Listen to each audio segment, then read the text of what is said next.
everyone, this is Cecil.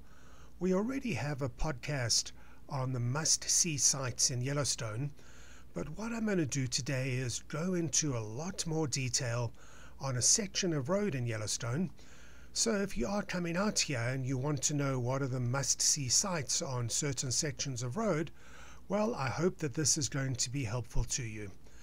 I was originally going to start off this particular series with a section of road between Madison Junction and the Upper Geyser Basin.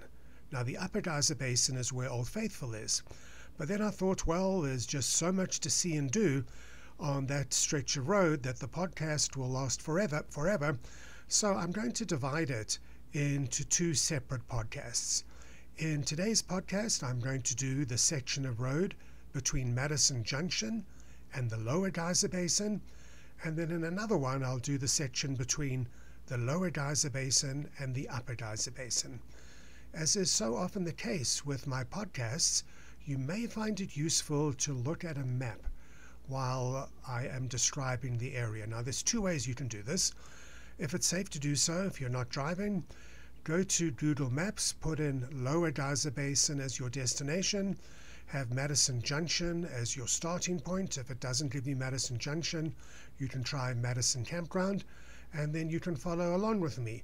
Alternatively, if you're not already watching this on YouTube, go to YouTube, put in Yellowstone Podcasts or Yellowstone Podcast, and generally speaking, the first one that comes up is something to do with the Yellowstone TV series, and the second one is one of our podcasts, and you'll always see in big red letters at the bottom, Yellowstone Podcast, and that's how you know which one our one is. So if you're looking at YouTube or if you've got the map up, you can see that the roads through Yellowstone make up a massive figure of 8. And I know I've gone through this many times before in these Yellowstone podcasts and also in our virtual Yellowstone tours. Let's take a look at the lower left section of the lower loop, so the southwest section of the lower loop. And if you are following along on YouTube, you'll see that I've highlighted Madison Campground because Google Maps wouldn't give me Madison Junction. More or less the same thing, they're really close to each other. And then I've put in the Lower Geyser Basin as our destination. You can see the road goes more or less south with a little bit of a kink to the east at times. If you're not looking at a map, just picture the town of West Yellowstone. You'll come in at West Yellowstone, drive east to Madison Junction, then turn right, and that'll take you down towards where the various geyser basins are. What I'm going to do now is zoom in on the Madison Junction area. And Madison Junction is where the road from West Yellowstone meets the Grand Loop Road. And as I mentioned before, we're going to come down south. Something that is that I'm not sure if Google Maps has made a mistake, but the Madison River, which is the river that basically follows the road between the Madison Junction area and West Yellowstone, the Madison River is formed by the confluence of the Firehole River, which we'll see running from south to north, and the Gibbon River. So we can see just to the left or just to the west of the Grand Loop Road is where they meet up, and yet to the right of that, to the east, Google Maps has got Madison River, and I don't know how that can be because the Madison River generally is regarded as starting where the Gibbon River meets up with the Firehole to form the Madison. Anyway, be that as it may, that might only be of interest to those of us who are interested in the minutiae of Yellowstone. But the reason I mention that is, as you're driving south, you'll see on your right or on the west side, there's a beautiful open valley. You'll see a mountain on the other side of the river. That is National Park Mountain. There's a very interesting story behind it, which I'm not going to tell you about now. It'll take too much time. Just be aware, National Park Mountain is just on the other side of the river. And that's a beautiful meadow to take a stroll in, but just really be careful for animals. There's often bison there, particularly in the spring and the fall. There may be elk, and you also, guys, never know when you may run into a bear. So if you do leave the road, If you do leave the safety of your car, make sure you have bear spray with you. We'll carry on south on the road, and then we're going to see a turn off to our right or to the west. And this is to Firehole Canyon Road, not to be confused with Firehole Lake Drive, which we'll be coming to shortly. You may like to consider taking a drive along Firehole Canyon Road. You won't miss much if you get off the Grand Loop Road. And this goes basically upstream, following the Firehole River. And you'll come to Firehole Falls, which is a pretty waterfall. And then you carry on driving, and as the road turns, you'll come to the Firehole River swimming area. Yep, there are some areas in Yellowstone where the Park Service does allow you to swim in the rivers. Now, this particular area is generally closed to swimming in the spring, and it's only once the snow melt has dissipated somewhat and the river is not running as quickly as it was earlier in the spring that the Park Service will allow people in the water, so be aware that it may be closed. Just after you get out of Firehole Canyon Road, you'll see a lovely little cascade on your right hand side or the east side, and that's well worth a stop and taking a picture. And just after that, you may see people wading in the water or swimming. It's not an official swimming hole, you're not really supposed to, but I generally do see people there as well as people fishing. And remember guys, if you are going to fish in Yellowstone, number one, there are certain rules that you need to follow, and number two, you do need a specific Yellowstone fishing permit. A Wyoming fishing permit is not going to cut it. Carry on driving south. The scenery is pretty. Keep your eyes open for bears and other animals, particularly earlier in the morning and later in the evening. And then we're going to come across the Nez Perce Creek. You'll see it on your right hand side or to the east, and a little bit further up the road it actually goes under the road. But before we get to that point, we're going to come to Fountain Flat Drive. If you're looking at the map, you can see Fountain Flat Drive as the white line that's running off to your right or to the southwest. Fountain Flat Drive is pretty cool. There are some smaller thermal features next to the road and also alongside the river. But what is really nice is if you park at the very end of Fountain Flat Drive, this is one of the few places where you're allowed to ride your bike in the park. And I'm not going to go into this in too much detail, but if you do get your bike out, you can go all the way along this green road here, which they call the Freight Road. There's not that many thermal features along the road, but there are some pretty little lakes, and the scenery is just so beautiful. So please consider that. And if you're asking where that road comes out, well, it goes past the turnoff to Fairy Falls, and then the trail continues all the way down to the Fairy Falls parking lot. And I do talk a lot more about that in various of our other Yellowstone podcasts. So let's head back up towards Fountain Flat. We'll then continue along the road. We'll cross over the Nez Perce Creek. And if you're following along on a map, you'll see it says Mary Mountain West. Now that is the Mary Mountain Trail. It's a very cool trail. It is one of the areas of the park, though, that is closed for bear management in the spring. So you do need to stay off it. You will see that there is a big sign up there saying closed. Interestingly, the Mary Mountain Trail cuts all the way across the park, all the way to the other side of the Grand Loop Road, and it comes out on the north end of the Hayden Valley. But I'll talk more about that in another one of these Yellowstone podcasts.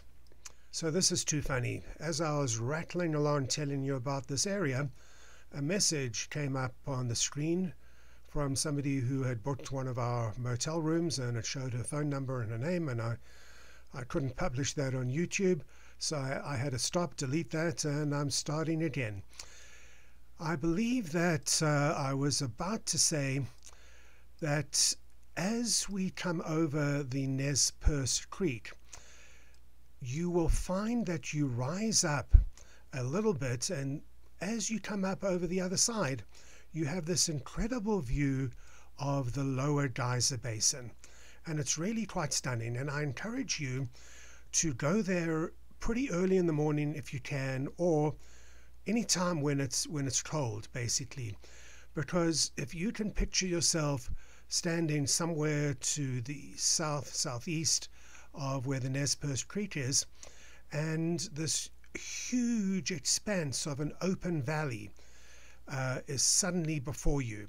And what is really fantastic is, for the first time, you really see so much steam coming off the thermal features in the Lower Geyser Basin. And when I say thermal features, what I'm referring to are the geysers, the hot springs, the mud pots, and the fumaroles. And I'll tell you what mud pots and fumaroles are in another Yellowstone podcast. But it is really a spectacular sight.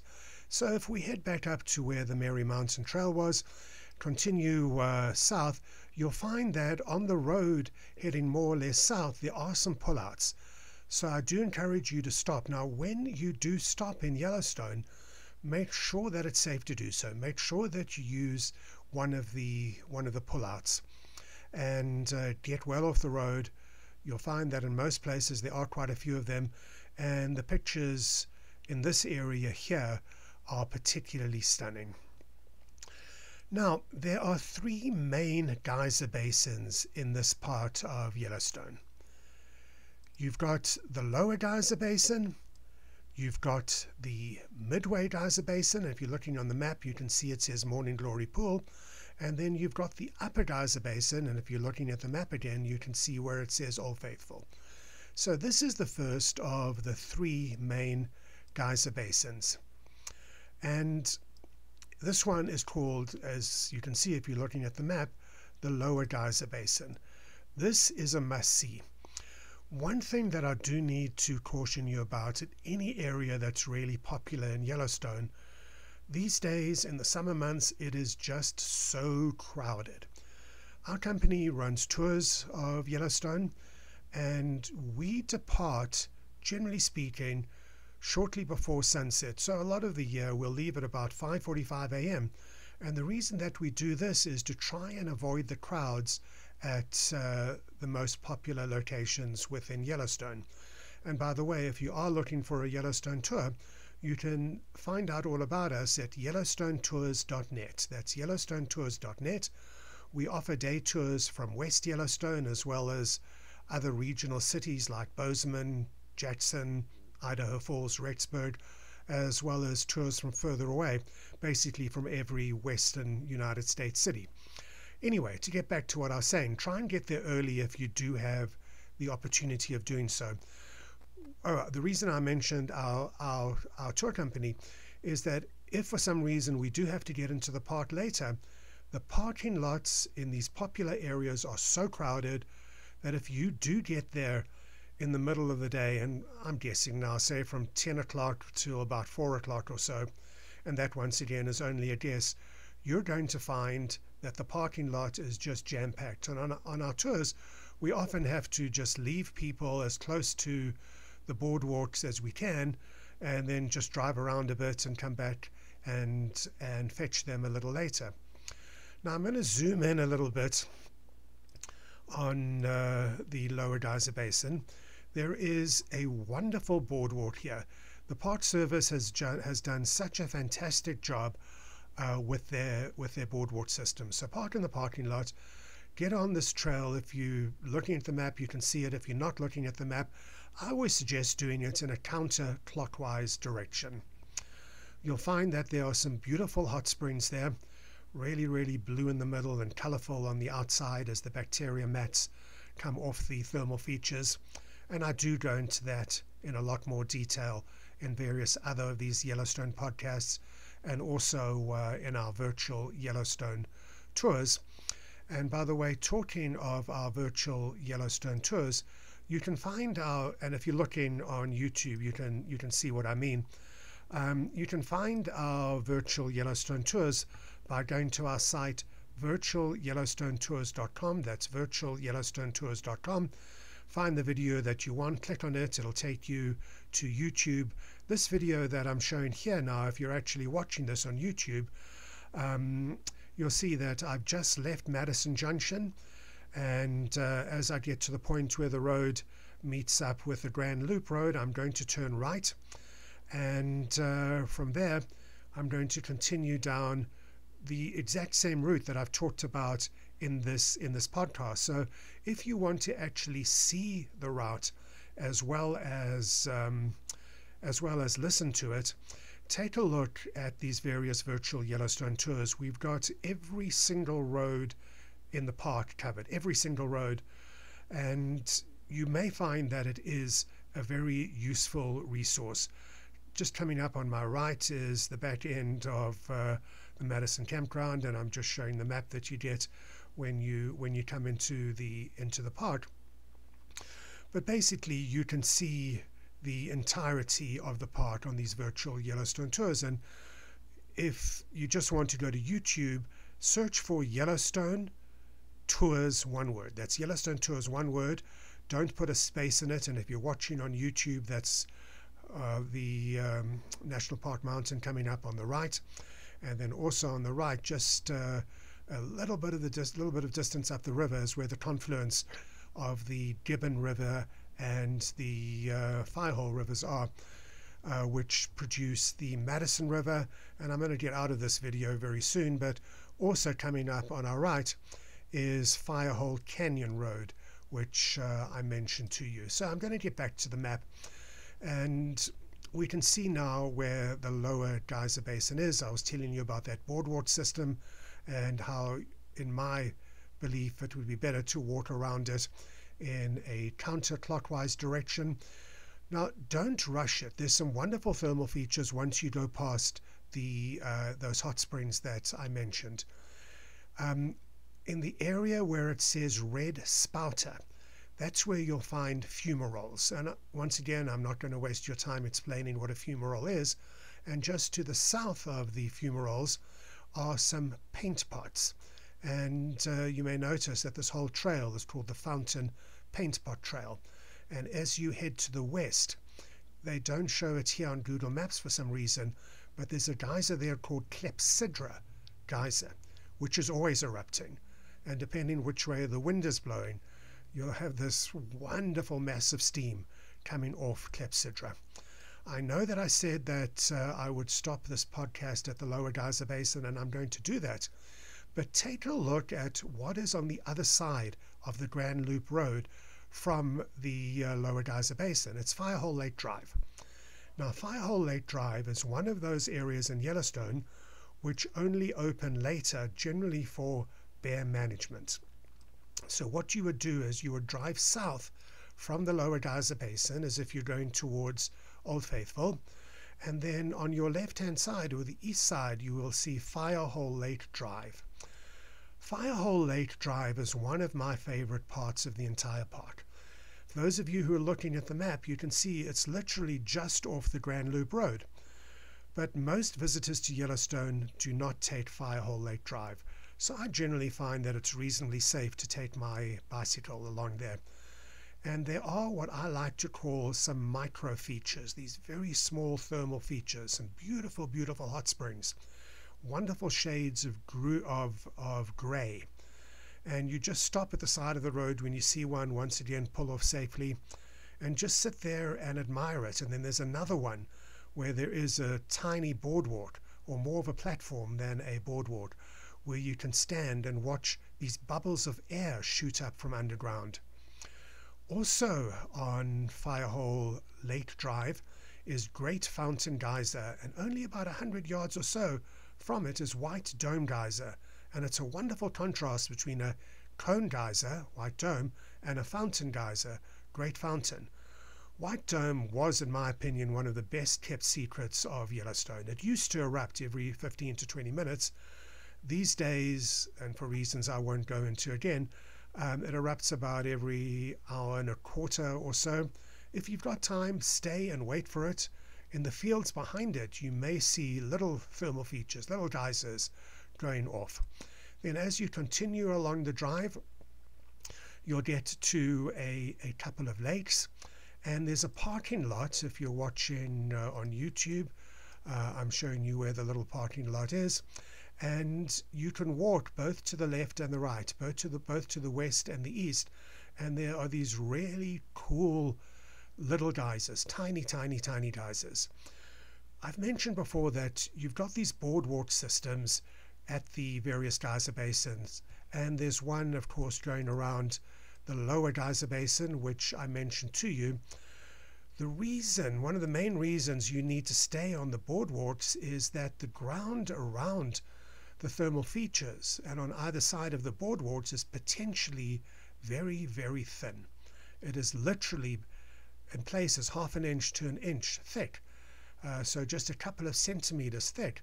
And if you stand on that, you can go straight through to the scalding, boiling waters underneath. And every year we have people in Yellowstone who get badly burned and occasionally die when they're idiotic enough to leave the boardwalks. And the reason I mention this here is as you take the little trail to the left of the boardwalk, to the left of the parking lot, where you see Firehole Lake, there you will see just how thin the ground is.